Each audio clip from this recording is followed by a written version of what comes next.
Volume 1. They laughed before she finished speaking, not loudly or cruelly enough to be punished, but softly, comfortably, the way people laughed when they were certain nothing serious had just been said. The sound moved through the court in uneven waves, rising from one side of the hall and catching on the stone before fading, as if even mockery here knew how to dress itself in restraint.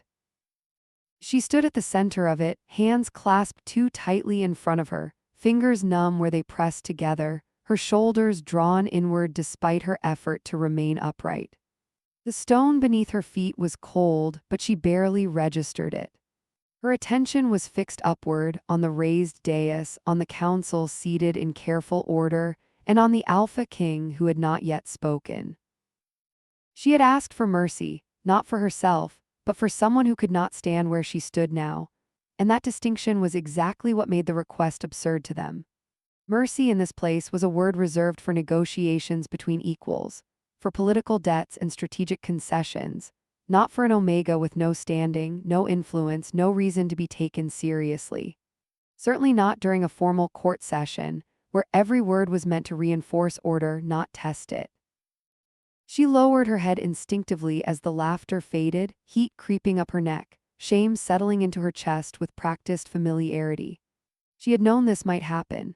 She had prepared herself for dismissal, for polite silence, for being escorted away before she could explain. Preparation did not make the sound hurt any less. The charge had already been read, the outcome already discussed in quiet conversations she had not been part of, and what remained now was procedure, not deliberation. She was here because protocol required that she be allowed to speak, not because anyone believed her words would matter, and she could see that truth reflected clearly in the way council members avoided her eyes, in the way one of them leaned back with barely concealed impatience, as if her presence were an inconvenience delaying something inevitable. Time, they believed, was being wasted. The Alpha King, however, remained still. That stillness was not passive.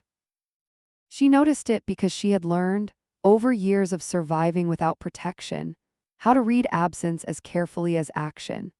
He sat upright, posture composed, hands resting calmly against the arms of his chair, his expression revealing nothing that could be easily interpreted as amusement or irritation or sympathy. His gaze moved slowly across the court rather than settling on her, as if he were measuring the reaction itself, the ease with which judgment had turned into entertainment. The silence that followed the laughter stretched, uneasy now, waiting for authority to restore direction, for someone to dismiss her and move on. A counselor drew breath to speak, ready to close this interruption and return the room to order. That was when the Alpha King finally leaned forward, just enough to change the shape of the space, not dramatic, not theatrical, but deliberate. The shift rippled outward before anyone consciously understood why, cutting off the counselor mid-breath, drawing attention without demanding it.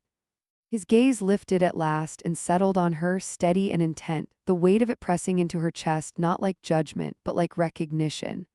When he spoke, his voice was calm, measured, and directed not only at her but at the room itself, carrying easily through the hall. "What," the Alpha King asked, "is it you are asking mercy for?" Volume 2.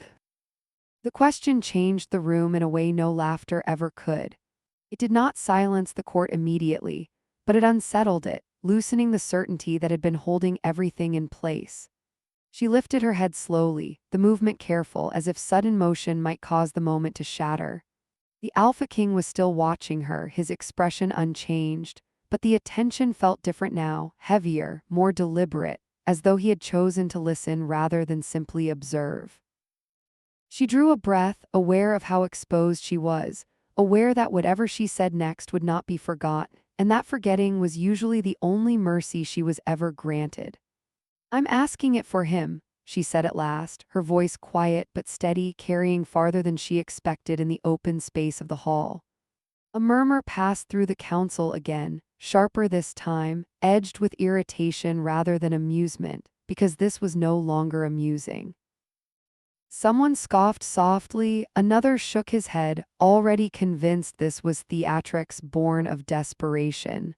The Alpha King did not react. He waited. Encouraged by the silence, she continued, words unspooling carefully, each one chosen with the awareness that she was standing on ground that did not belong to her. She spoke of circumstances rather than excuses, of intent rather than outcome, explaining how the act that had brought them here was not born of defiance or malice, but of fear and necessity, of a choice made when no better choices existed. She did not dramatize it. She did not beg. She simply told the truth as plainly as she could, because embellishment would only give them reason to dismiss her. As she spoke, she felt the court's patience thinning, felt the subtle signals of authority preparing to reclaim control, but she also felt something else taking shape beneath that resistance, something quieter and more dangerous to them than outrage. Doubt. The Alpha King's gaze did not leave her face, not even when a counselor shifted impatiently or when another leaned toward him as if to whisper counsel. He remained still, listening, and that alone disrupted the balance more than any raised voice could have. When she finished, the hall was quiet again, but this time it was not waiting for her to be dismissed. It was waiting for him to respond. Volume 3. The waiting stretched longer than she expected, long enough for doubt to creep back in and settle beneath her ribs. Silence in the court had never been kind to her before. It usually meant a decision had already been made elsewhere without her, and that whatever came next would arrive wrapped in formality and finality. She kept her eyes forward anyway, resisting the urge to look down, to retreat into herself now that her words were spent. Across the hall, the Alpha King leaned back slightly, fingers interlacing with an unhurried calm that contrasted sharply with the tension tightening the room. He did not rush to judgment. He did not fill the space with reassurance.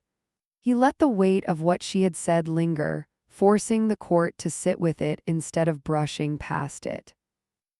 A counselor cleared his throat, unable to bear the silence any longer, and began to speak, framing the situation in careful language that reduced lives to categories and actions to infractions. The words sounded practiced, safe, built to lead toward a conclusion that had already been agreed upon. She listened without interrupting, recognizing the structure, the familiar path that always ended the same way. When the counselor finished, another nodded in agreement, adding his own measured reasoning, reinforcing the idea that mercy in this case would undermine order, that exception would invite chaos. The Alpha King listened to them all, expression neutral, gaze unfocused, as if he were considering something beyond their arguments. When the last voice fell silent, he did not respond immediately. Instead, he looked back to her, studying her with the same steady attention as before, and she felt again that unsettling sense of being truly seen. "You said this choice was made out of necessity," he said at last. She nodded once. "Yes, my king." His eyes narrowed slightly, not in suspicion, but in thought. "And if you had not acted?" he asked. The question was simple, but it shifted something deep inside her because it was not about rules or punishment. It was about consequence. She swallowed, then answered honestly, her voice quieter now. "Someone would have been hurt, or worse." The Alpha King let the words settle, then turned his gaze back to the council, his posture unchanged but his presence suddenly heavier, as if the axis of the room had shifted. "Then we are not discussing disobedience," he said calmly. "We are discussing responsibility." The court stiffened at that, the familiar framework cracking just enough to let uncertainty in, and she realized in that moment that whatever happened next would not follow the path she had prepared herself for. Volume 4. The word responsibility hung in the air, heavier than any accusation that could have been thrown at her. It was not a word the court liked when applied upward rather than downward. She felt the shift ripple through the room in small, telling ways, the tightening of shoulders, the careful stillness of counselors who suddenly realized the conversation was no longer moving where they had intended. The Alpha King did not raise his voice or change his posture, but his presence sharpened, as if something had aligned internally and could not be misaligned again. One of the elders attempted to recover control, speaking about precedent, about the dangers of allowing emotion to interfere with law, about how mercy granted once would be demanded again. The words were familiar, well-worn, designed to sound reasonable while avoiding the human cost beneath them. She listened, her heart steady now, not because she was no longer afraid, but because fear had given way to clarity. She knew what she had done. She knew why. That knowledge anchored her in a way no approval ever had. When the elder finished, the Alpha King turned his attention back to her briefly, not to question her further, but to acknowledge the stillness with which she stood, the way she did not flinch under scrutiny. Then he addressed the court again, voice even, controlled. Law exists to protect, he said. When it punishes necessity without examining cause, it ceases to serve that purpose. A murmur moved through the hall, discomfort spreading as the implication settled. This was no longer about one omega or one act. It was about how easily harm was dismissed when it arrived quietly and from below. She felt eyes on her again, but this time they were not laughing. They were measuring, reassessing, some with irritation, others with something closer to unease. The Alpha King allowed the silence to stretch once more, forcing them to sit with the discomfort rather than smoothing it away. Then, finally, he spoke the words that shifted the ground beneath her feet. Before judgment is passed, he said, I want one thing answered. His gaze moved deliberately across the council, then returned to her, steady and intent. Who benefits from denying mercy in this case? OLUME 5. The question did not invite an answer so much as it exposed the absence of one. The court remained silent, not because no one could speak, but because any response offered now would reveal more than it concealed.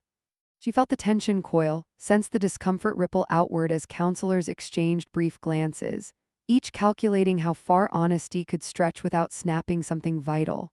The Alpha King waited without impatience, his gaze steady, his posture unchanged, allowing the silence to do its work. She stood where she was, breathing evenly, aware that this pause mattered more than any argument she could have made. At last, one of the elders spoke, voice cautious, suggesting that strict enforcement preserved stability, that mercy might encourage others to challenge authority. The explanation sounded reasonable on the surface, but it rang hollow in the space between them. The Alpha King inclined his head slightly, acknowledging the response without accepting it. Stability for whom? He asked calmly. The elder hesitated, words faltering, and the hesitation itself became the answer. A quiet realization spread through the hall, subtle but undeniable, that denying mercy here did not protect the vulnerable or strengthen order, but preserved comfort for those who never bore consequence. She felt something loosen in her chest, not relief, but recognition, as if the truth she had carried alone had finally been set down in the open. The Alpha King turned his attention back to her, and in that moment she understood that whatever decision followed would be rooted not in spectacle or pity, but in accountability that reached further than she had dared hope. Volume 6. The realization did not arrive all at once. It settled slowly, like dust after a long disturbance, coating every thought in the room and making it impossible to pretend nothing had shifted. She could see it in the way the council sat more rigidly now, in the way no one rushed to speak again. The Alpha King had not accused anyone directly, yet the weight of his question pressed down on all of them equally, exposing the quiet bargains that kept the court comfortable and unchanged. She remained still, hands relaxed at her sides, no longer bracing for dismissal. The fear had not vanished, but it had changed shape, sharpening into awareness instead of panic. The Alpha King let the silence stretch just long enough to ensure it was felt, then turned his gaze outward again, addressing the room with measured clarity. Mercy is not weakness, he said. It is judgment exercised with understanding. His words did not rise or fall dramatically. They simply landed, deliberate and precise. He spoke of responsibility not as punishment, but as ownership of consequence, of the danger in mistaking obedience for order. As he spoke, she felt the court recalibrate around him, authority reasserting itself in a way that left no space for mockery. When he finally looked back at her, his expression was not kind, but it was fair, and that distinction mattered more than she had ever expected. "You asked for mercy," he said, "and you did so knowing it would cost you." She inclined her head slightly, acknowledging the truth of it. "That alone does not grant it," he continued, "but it does demand that we listen." The room remained silent, waiting now not for her removal, but for a decision that could not be safely deferred any longer. Volume 7. The court waited, and in that waiting something fragile reshaped itself. She could feel it in the stillness, in the way even those who had laughed earlier now avoided looking at one another, as if afraid their expressions might betray them. This was no longer a performance of authority. It was a moment of reckoning, and reckoning made people uneasy. The Alpha King rose then, slowly, not to command attention, but because the decision ahead required more than seated judgment. The movement drew every eye, the scrape of his chair against stone sounding louder than it should have in the quiet. He descended the steps of the dais with measured restraint, stopping a short distance from where she stood, close enough to be seen beside her without placing himself above her. That choice alone unsettled the room more than any declaration could have. "You are not on trial for asking mercy," he said, his voice calm but carrying easily. "You are here because you refused to look away when consequence became inconvenient." The words tightened something in her chest, not with pride, but with the strange relief of being understood accurately. He turned then, addressing the council without leaving her side, and the shift was unmistakable. "If the law cannot distinguish between defiance and necessity," he continued, "then it is the law that requires examination." No one interrupted him. No one dared. She stood motionless, aware that the balance of the room now rested not on procedure, but on the willingness of those in power to accept discomfort. The Alpha King paused, letting the implication settle before delivering the final weight of it. "Mercy will be granted," he said, "not because it was requested, but because it is justified." A quiet shock rippled through the hall, not loud enough to be called protest, but sharp enough to be felt. She drew a slow breath, steadying herself, knowing this was not an ending but a turning point, and that what followed would demand more endurance than what had come before. Volume 8. The decision did not bring relief the way she had imagined it might. Instead, it brought weight.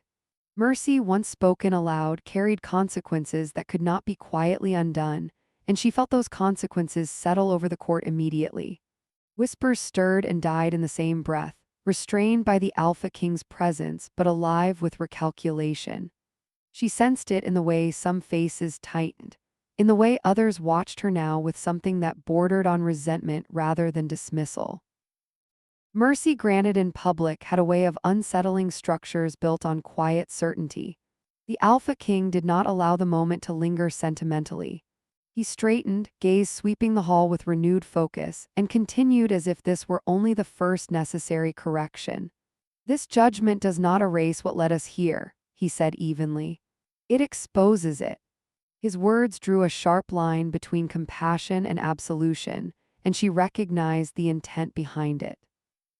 She was not being elevated as an exception. The system itself was being questioned. That understanding steadied her more than the ruling itself. He spoke next of review, of inquiry, of examining how often mercy was not because it was undeserved, but because it was inconvenient. The court listened in silence, knowing that resistance now would only deepen the scrutiny already turned upon them. She remained where she stood, neither retreating nor advancing, aware that her role in this moment was not to speak further but to endure visibility.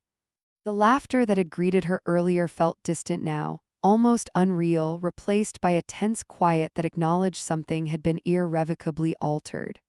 When the Alpha King finally turned his attention back to her, it was with a measured nod, not approval, but recognition of resolve. Mercy had been granted, yes, but more importantly, The court had been forced to confront why it had been so easily in the first place. Volume 9. As the court slowly began to absorb what had been said, the atmosphere shifted from shock to something more complex and less comfortable. The Alpha King's decision had not closed the matter, it had opened it wide. She could feel that in the way the council sat, as if posture alone might restore control, in the way no one rushed to reclaim the conversation. This was not a victory that could be neatly celebrated. It was a disruption that demanded follow-through. The Alpha King spoke again, not loudly, but with the steady cadence of someone already planning beyond the moment. He outlined what would come next: reviews, testimonies, records examined not to assign quick blame, but to expose patterns that had been ignored for too long. Each word tightened the sense of inevitability in the room. She listened, her focus no longer on her own fear, but on the realization that what she had asked for had grown into something larger than she had intended. Mercy for one had become accountability for many. When he finished, the court remained silent, not from obedience alone, but from the awareness that there was no safe response left. She felt a strange calm settle over her then, the kind that arrived only after the worst had already happened and survival was no longer theoretical. The Alpha King glanced at her once more briefly, and she understood that he was not asking anything of her now. He was acknowledging the cost she had already paid by standing where she had stood. As attendants moved to formally adjourn the session, she remained still, aware that eyes followed her not as an object of ridicule, but as a reminder of something the court would rather forget but no longer could. The path ahead was uncertain, and it would not be gentle, but it was no longer invisible. Volume 10. The court adjourned without ceremony, the formal words spoken out of habit rather than conviction, and the hall began to empty in careful, uneven movements. No one rushed. No one lingered openly either. People avoided crossing her path not out of kindness but out of uncertainty, unsure now which rules still applied to her and which no longer could. She remained where she was for a moment longer, waiting until the space around her thinned enough that breathing felt easier. The Alpha King did not dismiss her, nor did he summon her forward. He simply watched as the machinery of the court disengaged, his expression thoughtful, as if measuring not the decision itself but its reach. When he finally stepped down from the dais, the sound of his boots against stone drew her attention without effort. He stopped a short distance away, far enough to preserve formality, close enough that his words would not carry beyond her. "This will not make you safe," he said quietly, not as a warning but as an honest assessment. She nodded because she already knew. Safety was never something granted all at once, it was negotiated daily, often at cost. "But it will make it harder for them to pretend you were never here," he continued. That mattered more than reassurance. She felt the truth of it settle into her chest, steady and grounding. Around them, the last counselors departed, their faces carefully neutral, their minds already at work reshaping the evening into something survivable. The Alpha King straightened, the private moment ending as cleanly as it had begun. "You should go," he said. "Rest." It was not an order and not a kindness, but a recognition that endurance had limits. She inclined her head, not in submission but in acknowledgement, and turned toward the exit, aware with every step that the hall she was leaving behind was not the same one she had entered. Volume 11. The corridors beyond the hall felt longer than they had before, their familiar stone and torchlight altered by the knowledge she carried with her now. Each step echoed softly, a reminder that the court's judgment no longer pressed down on her shoulders, even if its consequences still loomed ahead. She moved without haste, letting the tension unwind gradually rather than all at once, aware that sudden relief often gave way to exhaustion she could not yet afford. Servants paused as she passed, some lowering their eyes out of habit, others watching her with open curiosity, and she accepted both reactions without responding to either. This was not recognition. It was, She understood that by morning, stories would already be forming, shaped by fear, by loyalty, by the need to explain what had happened in ways that preserved old hierarchies. Her name would be spoken in rooms she had never entered, sometimes with respect, sometimes with resentment, but always with an edge of discomfort. She felt it most sharply when she reached the outer steps and the cool night air touched her face, grounding her in the present. Above her, the moon hung pale and indifferent, witness to changes that felt monumental only to those forced to live them. She paused there, not to look back at the hall, but to steady herself against what came next. Mercy had been granted, but mercy did not rebuild lives or erase memory. It simply created space where something else might grow, if guarded carefully. She exhaled slowly, accepting that the path ahead would demand patience and resilience in equal measure, and continued on, carrying with her the quiet certainty that the court would never quite be able to forget the moment it had laughed too soon. Volume 12. By the time she reached the edge of the grounds, the sounds of the court had faded completely, replaced by the low hush of night and the steady rhythm of her own breathing. The weight she carried did not lift, but it settled, shifting from something sharp and immediate into something slower and more enduring. She knew that what had happened would not resolve itself cleanly. There would be questions asked behind closed doors, judgments reshaped to preserve pride, quiet resistance masked as procedure. Some would resent her for what she had forced into the open. Others would use her as proof that fairness existed now, even if nothing else truly changed. She expected all of it. What surprised her was not fear but clarity. She had spoken when silence was easier. She had asked for mercy knowing it might be, knowing laughter might be the only answer. And when it came, she had remained standing. The Alpha King's question echoed in her mind, not as a triumph, but as a reminder of what had shifted. Mercy had not been granted because she was small or pitiful, but because the truth demanded it. That mattered. It meant the court could never fully return to what it had been before, no matter how hard it tried. As she continued into the darkness beyond the walls, she understood that this moment would not be remembered for her request, but for the pause that followed it, for the question that forced an entire system to look at itself without ornament or distraction. The court had laughed once, easily and without consequence. It would not do so again so carelessly. And though her life would not suddenly become gentle, it would no longer be invisible. That, she knew, was its own quiet form of justice.